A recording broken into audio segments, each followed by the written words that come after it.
everybody. I'm Andy Bozarth, Community Outreach Director for AARP Kansas. Welcome to the Coffee Chat. Today I'm joined by Tracy Million Simmons from Meadowlark Publishing, and we are going to discuss a new book coming out, which is called 105 Meadowlark Reader.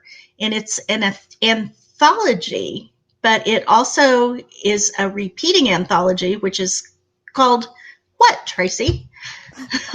So we refer to it as a journal, Ah, but an anthology is also an excellent description because it is very much like a book. It's thick, it's 200 pages. It will come out twice a year, so it has both an ISSN, which is the number for serial publications, and it has an ISBN, so you can find it on the bookshelf too. It certainly could be a standalone book. Each issue is going to have a theme. But multiple authors is the kind of common thread, and it will be published twice a year.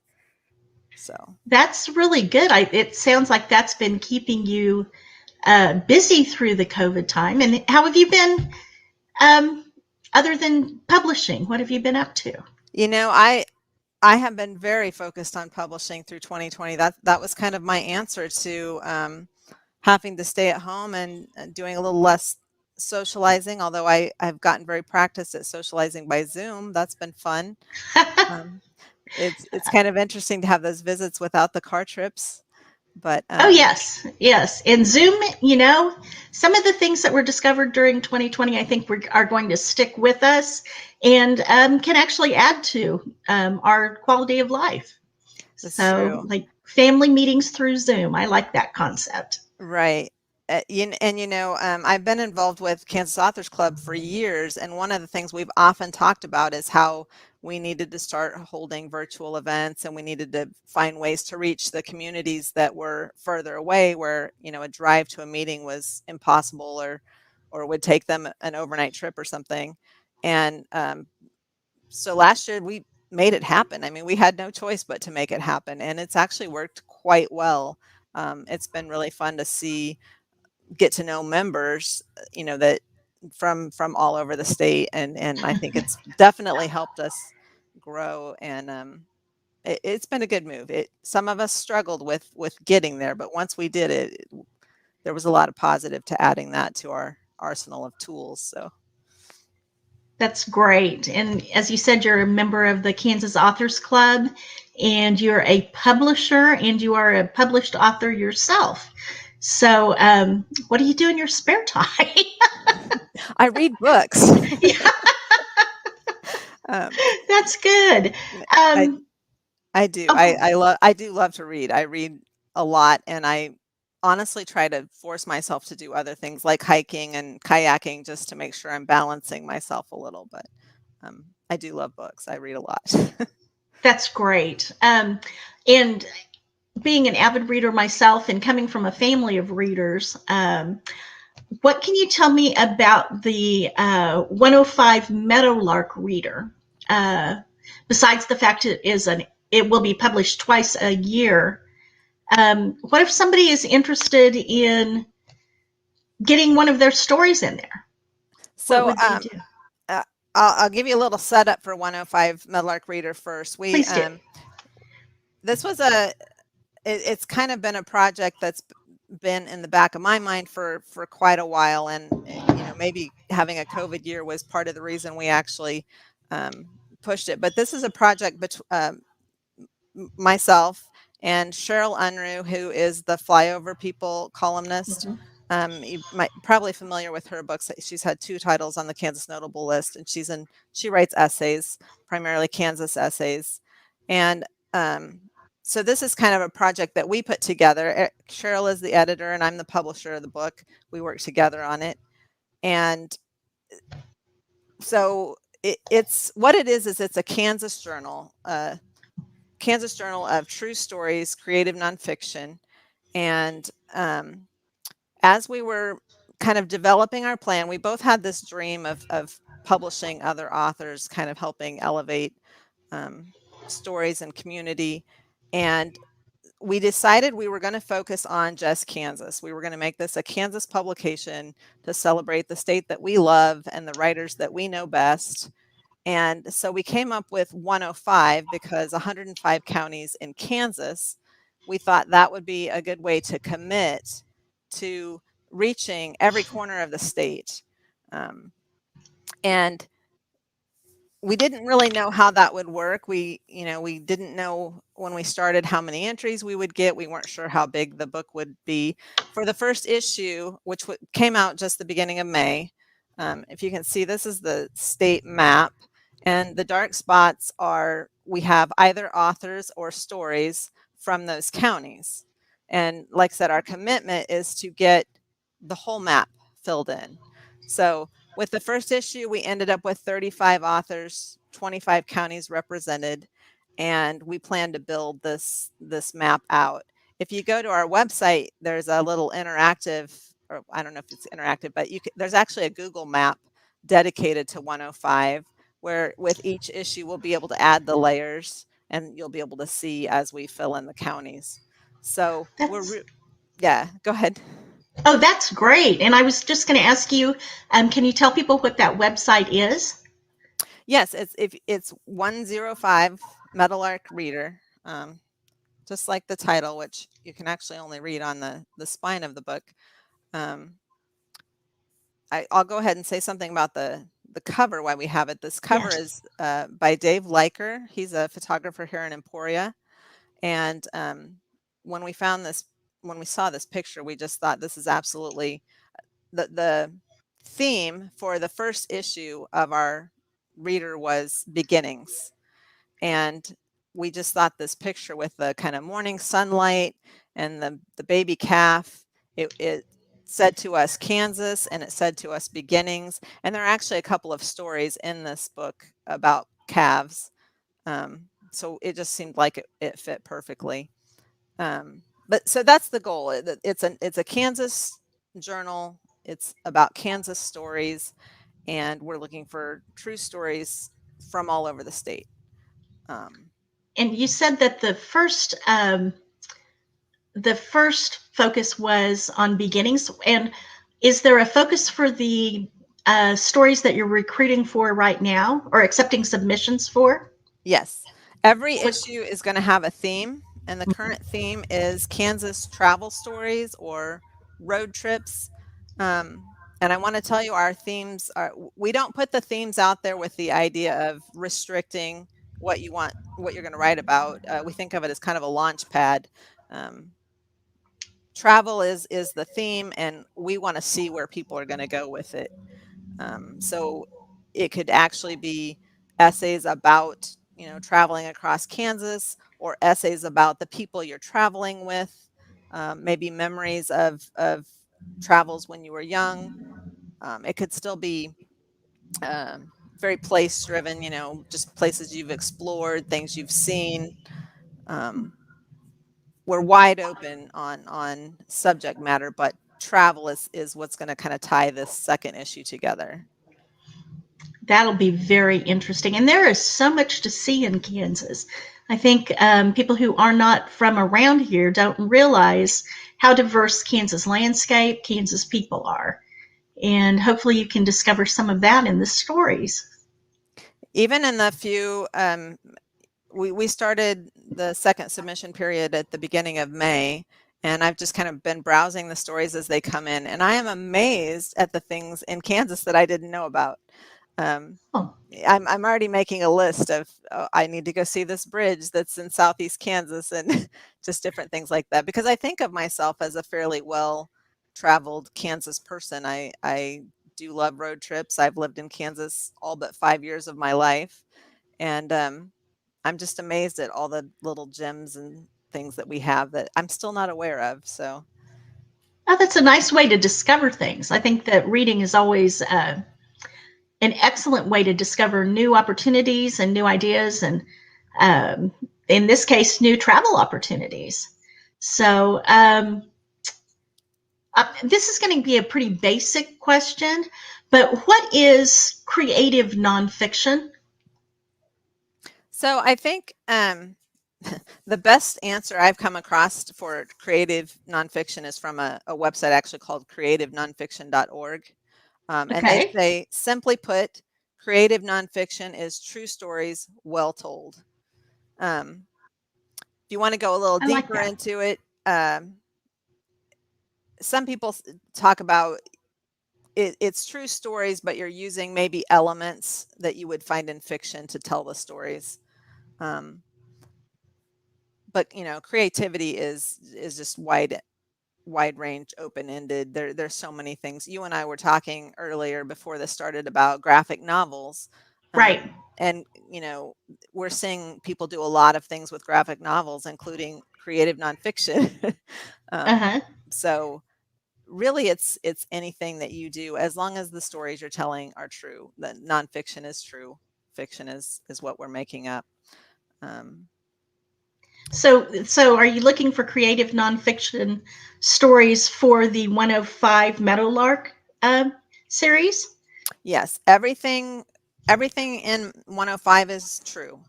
Um, but what we're wide open on is the way you're telling the story. If you look at the first issue, we have first person stories, we have third person stories, we have a few pieces that are probably rather academic in their approach of examining things about Kansas.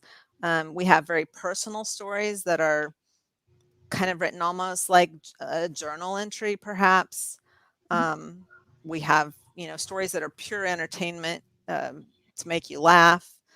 Um, Stories that are maybe very reflective, um, just all about the connections. And I think stories are just like people.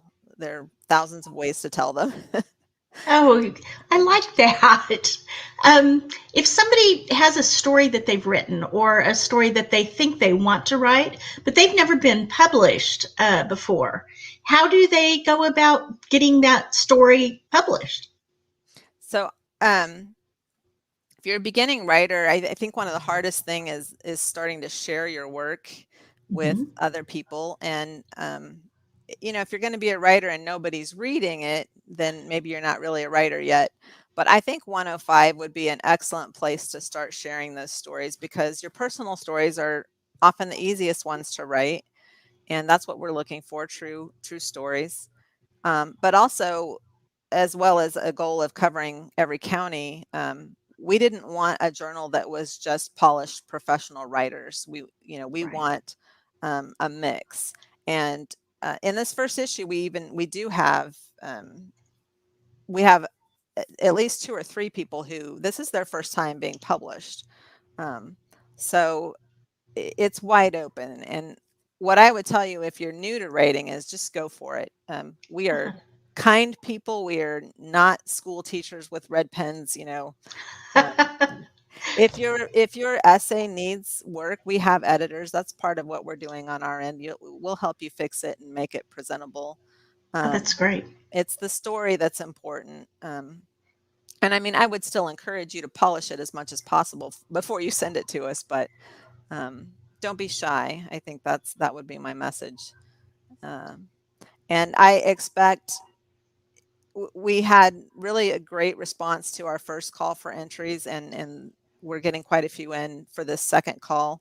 Um, so the other thing I would tell you is don't give up if you don't get accepted with your first, and this is for 105 or any place you're trying to publish. It's hard not to take it personally when you get Mhm. rejected, but that's also part of getting your work out there. And it may not be that your work isn't worthy. It just may be that it doesn't fit for that particular issue or reason. Um, but I think 105 is a great place to start. If you're a Kansan and you're telling Kansas stories, if this current theme doesn't fit something that you're working on, I am sure we are going to have a theme coming up that will. So That's great. And welcome to the Coffee Chat. If you're just joining us, I'm Andy Bozarth, Community Outreach Director for AARP Kansas. I'm joined by Tracy Million Simmons, and we are discussing how to get your writing published, and especially if you want to get your writing published in 105 Meadowlark Readers, which are the newest thing coming out of Meadowlark Press. If you have any questions, please put those into the chat box, and I'm sure that Tracy will be more than happy to answer your questions. And Tracy, we do have some questions coming in the chat box. Fun. Okay. It's questions and comments. We have a comment that the travel issue will be a good roadmap for future travels. And then another comment saying nothing better than books, writing, and road trips. Very nice. With good music playing in the background, nice conversations. Good luck with 105 Meadowlark series. What a great idea. I love the unique way to help people tell their stories. So you're getting some love in here. Great. I hope all those people are already thinking of their stories that they'll submit.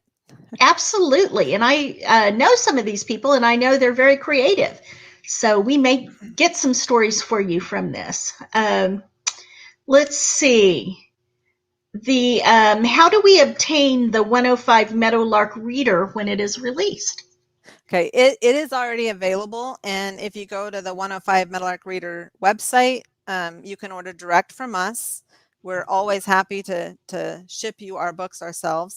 I do want to say so part of our focus for this journal, talking about what we love about our communities, is we've developed what we call the bookstore partners.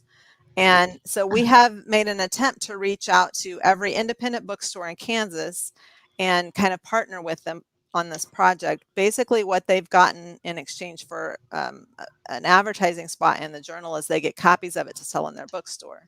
So if you are near an independent bookstore, hopefully they have copies of the journal. And if they do not, they can certainly get them from us. I'm not going to say that we've 100% connected with all of them yet, but I think we're getting close. And the bookstores that did not get in with us on the first issue have all gotten complimentary copies of the book.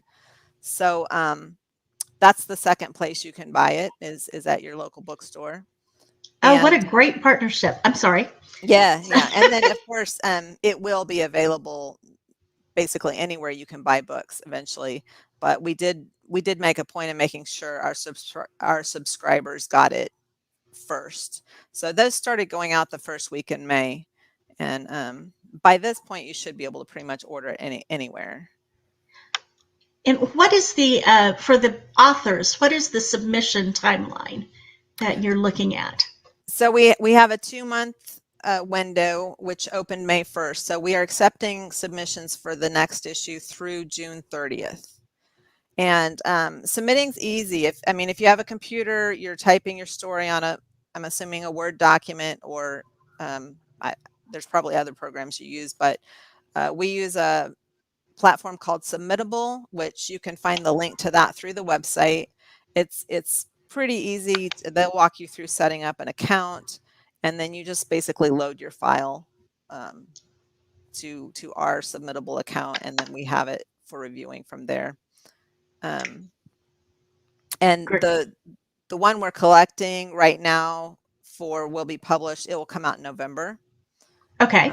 And then November 1st through December 1st will also be a submission window for the spring issue. So. Wow. Okay, so there's lots of opportunities.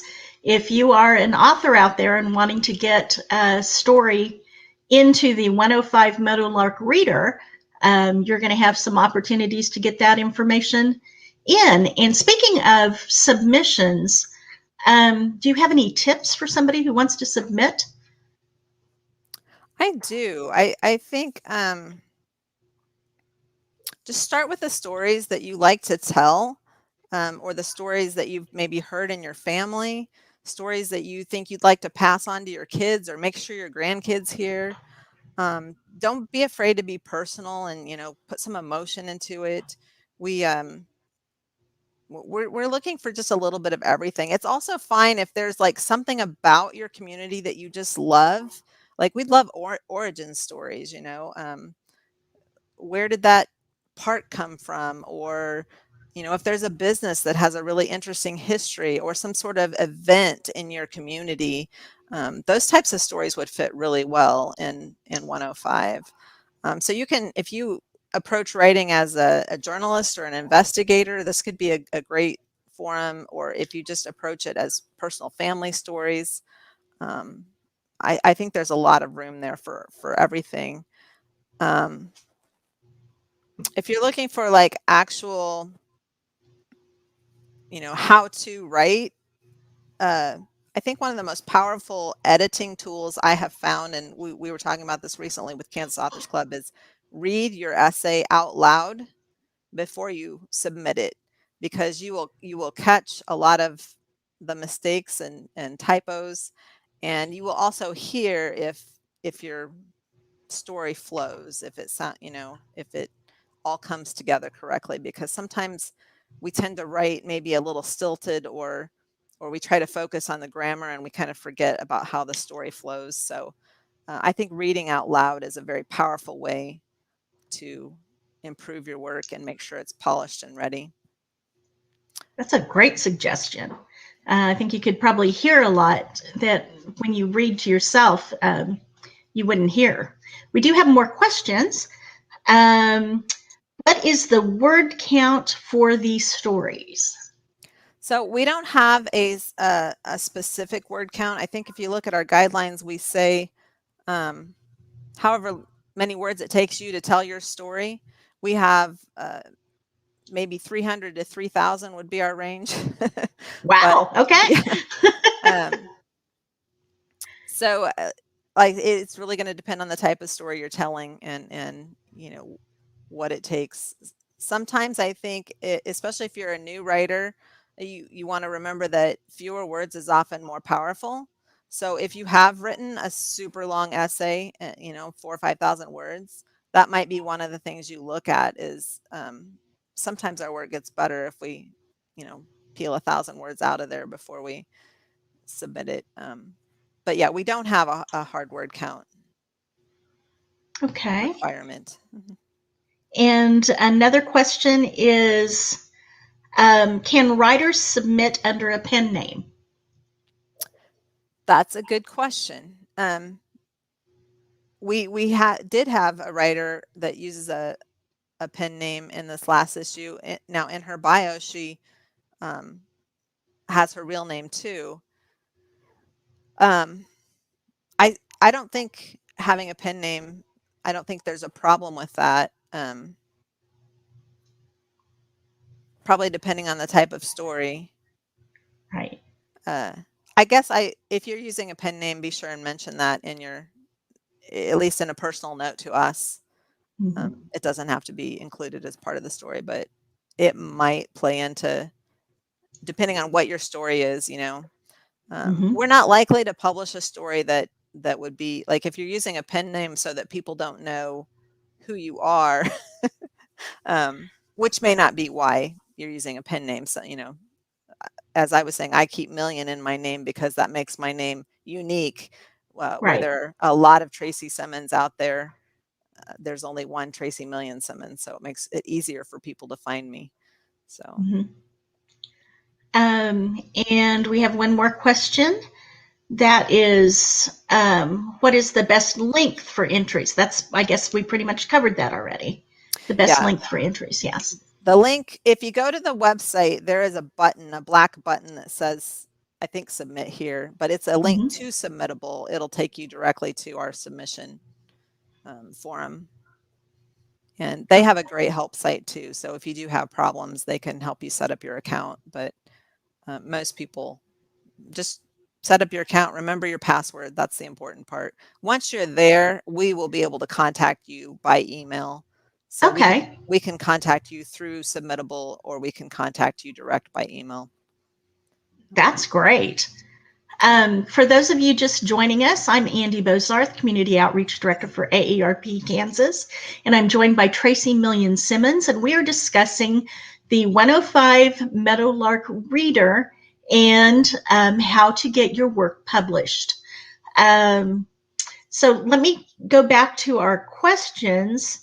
When you say that the next theme is travel, does that mean travel just within the Kansas borders, or is that travel for Kansans anywhere?